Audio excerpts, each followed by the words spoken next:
So now let's see Treaty of Vienna. I have already discussed about your Treaty of Vienna in your previous video, that certain countries were involved. Now let's see it in detail. When was Treaty of Vienna signed? It was signed in 1815. 1815 में ये Treaty of Vienna sign हुई थी. Napoleon was defeated. कब sign हुई थी? Napoleon के defeat के बाद. और किन्होंने नेपोलियन को डिफीट किया था? European power. और कौन से यूरोपियन पावर थे? Britain, Russia, Prussia and Austria. So ये 4 European power they allied together to defeat Napoleon. Now and after this they had come to a conclusion and a treaty was signed that was popularly known as Treaty of Vienna. Now your Treaty of Vienna had some of the key points that we'll be reading further. Now key points.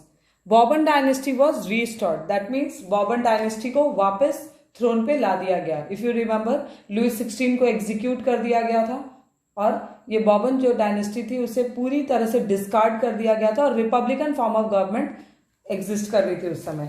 फिर उसके बाद Napoleon आया and that change to military dictatorship. और military dictatorship के हटने के बाद, Napoleon की डिफीट के बाद what happened? Bourbon dynasty was restored. Bourbon dynasty को after the treaty of Vienna Bourbon dynasty को वापस थ्रोन पे ला दिया गया था. France lost its territory in annexed under Napoleon. जितनी भी टेरिटरी फ्रांस ने एनेक्स की थी, जितनी भी टेरिटरी फ्रांस ने ऑक्यूपाई की थी नेपोलियन के अंडर में, वो वापस सारी टेरिटरीज को दे दिया गया था जिनकी वो प्रीवियस एग्जिस्टिंग जो गवर्नमेंट थी, एग्जिस्टिंग जो रूलर्स थे, उन्हें वो वापस ये सारी प्रॉपर्टीज उन्हें वापस दे दी गई थी. All the territories that were annexed under Napoleon by France, वो सारी वापस दे दी गई थी ट्रीटी ऑफ वियना के बाद. Territories were given to Prussia, Austria and Russia. So Prussia, Austria, Russia ये सबको territories वापस दे दी गई थी. They imposed censorship law. So अब censorship का मतलब क्या होता है? Now be focused. अब censorship क्या होता है? So censorship एक situation है जहाँ पे न्यूज़पेपर को, न्यूज़ को या किसी भी फॉर्म ऑफ मास कम्युनिकेशन में जो भी न्यूज़ जा रही है वो पहले आपको अपनी रूलिंग गवर्नमेंट या अथॉरिटी को दिखानी होती है, तभी आप उसे पब्लिक कर सकते हैं. Okay, so that is a situation that is called as censorship. So ये सेंसरशिप ला दिया गया था. That means your newspaper, books, plays, song, ये सब की आइडियाज ऑफ लिबर्टी और फ्रीडम वापस ले ली गई थी. Okay, they could not display the original thing. उन्हें सारे चीज जो कि फ्रांस में हो रहे थे उस समय, जो कि यूरोप में हो रहे थे उस समय, तभी वो डिस्प्ले कर सकते थे publicly when they were permitted by their government. So that is your censorship law. So censorship law को इंट्रोड्यूस किया गया था and that had taken away the freedom of press from the newspapers. Conservative regime were autocratic. So ये autocratic थे. Okay, they were autocratic in nature. Okay, that means that वो criticism को accept नहीं कर पाते थे. अगर कोई उनकी आइडियाज को, कोई उनकी आइडियोलॉजी को क्रिटिसाइज करता था, so they were not able to take that. If you remember reign of terror, अगर आपको याद होगा reign of terror in France, that was in 1793 to 1794. उस समय भी बिल्कुल सेम सिचुएशन था. रिपब्लिक तो थी बट जो रॉबेस्पियर थे, he was not able to take the criticism. वो क्रिटिसिज्म नहीं ले पाते थे. सो एक बिल्कुल सिमिलर सिचुएशन आया था. ये कंजर्वेटिव जो थे वो obviously when you are not liking something new, आप मॉडर्न फॉर्म ऑफ गवर्नमेंट को नहीं एक्सेप्ट कर रहे हैं, you are continuing with the traditional government, that means you are not very open to criticism. Okay, so they never like criticism. जो भी उन्हें criticize करता, this was not liked by them. Okay, अगर अब आप देखेंगे तो ये जो कंजर्वेटिज्म भी जो थे, जो ये कंजर्वेटिव लोग भी थे, वो भी बहुत ही डिफरेंट थे. वो भी एक आइडियल फॉर्म ऑफ गवर्नमेंट नहीं थी. Just remember in your own country, अगर एक ऐसा सेटअप आ जाए, एक ऐसा फॉर्म ऑफ गवर्नमेंट आ जाए जहाँ पे आपको, आपके न्यूज़पेपर्स को ना फ्रीडम ऑफ प्रेस है, वो आपको सच नहीं दिखा सकते. They will always portray what the ruling government wants. So ये ऐसा situation will not be like by anybody. Okay, so and your ideas of nationalism जो थी, जो आइडियाज ऑफ लिबरल नेशनलिज्म थी फ्रांस की, that continue to inspire people.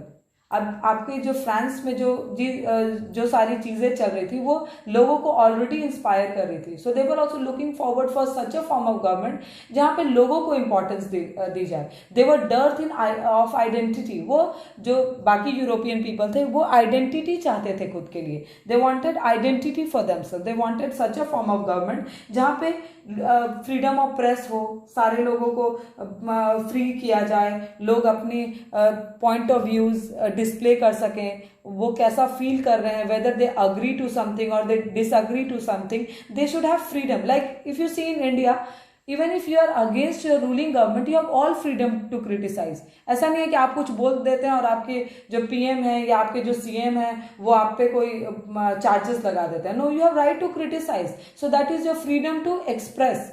Okay, your freedom to speech. आप बोल सकते हैं till it does not hurt somebody. Okay, आप but you can put up your point. आप एक फेयर डिसीजंस ले सकते हैं, आप अपने डिसीजंस को बता सकते हैं, you can display your opinion. So ये सारा कुछ उस समय यूरोप में नहीं दिया जा रहा था. Okay, so they had censorship law और जो कंजर्वेटिव रेजिम थी वो बहुत ही ऑटोक्रेटिक थी. That means they were not ready to accept the criticism. वो क्रिटिसिज्म नहीं लेते थे. Now look at this picture. What can you see? एक टेबल है, बहुत सारे लोग बैठे हुए हैं. Okay, with their dress up you can know one thing that ये कुछ अच्छे पोस्ट के ही लोग होंगे. That means they might be autocratic people, autocracy से, या ब्यूरोक्रेट्स होंगे. क्लब ऑफ थिंकर्स यहाँ लिखा भी हुआ है. और ऐसा सेटअप को देख के आपको क्या समझ में आता है? That they are sitting for some meeting. Now if you closely see, none of their mouth is visible. इनके माउथ को एक क्लोथ के स्ट्रैप से क्लोज किया हुआ है. ओके, क्लॉथ के स्ट्रैप्स है ना सारे लोगों के माउथ पे. दैट मीन्स लोग मीटिंग तो कर सकते थे बट बोलते वही जो लिखा होता था. They had no freedom to speak. उनके फ्रीडम ऑफ स्पीच नहीं थी. They could not express their opinion. They could pretend to have meeting.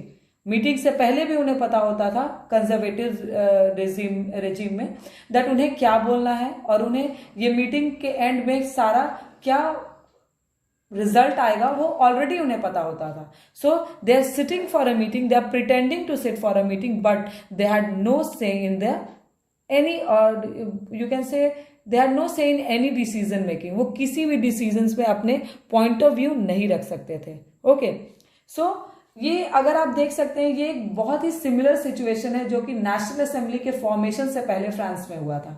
If you remember, एक जनरल मीटिंग बुलाई गई थी, स्टेट जनरल्स की मीटिंग बुलाई गई थी by Louis 16, if you remember, tax increase करने के लिए, जहां पे फर्स्ट 2 स्टेट्स को बैठाया गया था और 3rd स्टेट को खड़ा रखा गया था. ओके, और कौन अलाउड थे बोलने के लिए? केवल फर्स्ट 2 स्टेट. और कैसा वो सेटअप था, I don't think I need to elaborate. उसी वजह से the 3rd state people they got angry and they stepped out of the assembly और उन्होंने नेशनल असेंबली को फॉर्म किया था. सो अगेन अगर आप देखेंगे तो ये भी वैसा ही सिचुएशन है जहां पे लोग बैठे तो हुए हैं डिस्कशन के लिए but they have no mouth to speak. वो बोल नहीं सकते हैं, बस एक मीटिंग के लिए बैठे हुए हैं where they can only sit and they can not discuss anything. They have to be in complete silence. ये साइलेंट मीटिंग थी because they knew what is the result. अब जब इतना सब कुछ हो रहा है, अगर ऐसा सिचुएशन अराइज हुआ है तो इसका एंड रिजल्ट क्या होगा? Suppose if I close your mouth for 10 minutes or for an hour and I say you have to not speak anything and only have to listen to what I say, what will happen? For a day you will accept, 1 दिन, 2 दिन, 3 दिन, 4 दिन, 1 week, 1 month, but what after that? You will revolt. Okay, क्या होता है अगर आप बहुत ज्यादा प्रेशर किसी चीज पे एक्सर्ट करते हैं तो क्या होती है? अल्टीमेटली वो चीज टूट जाती है. And this break is known as this break और this outbreak is known as revolution. So अब क्या होगी आपकी यूरोप में? रेवोल्यूशन होगी. और रेवोल्यूशन कभी भी ओपन नहीं होती है, पहले सीक्रेट सोसाइटीज फॉर्म होते हैं. लाइक आपके इंडिया में भी one of the very famous revolutionary was Chandrashekhar Azad. अगर आप, I know I am going off track, I am going off topic, but if you'll be surprised to know कि Chandrashekhar Azad was never caught.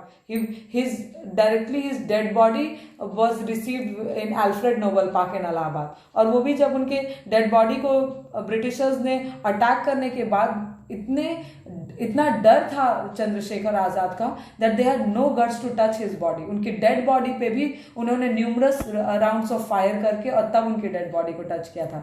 Okay, so such were revolutionaries in India. I know you all must have heard by this time. I'm not offending any leader, but Mahatma Gandhi, Jawaharlal Nehru, it was not only the moderates who had done.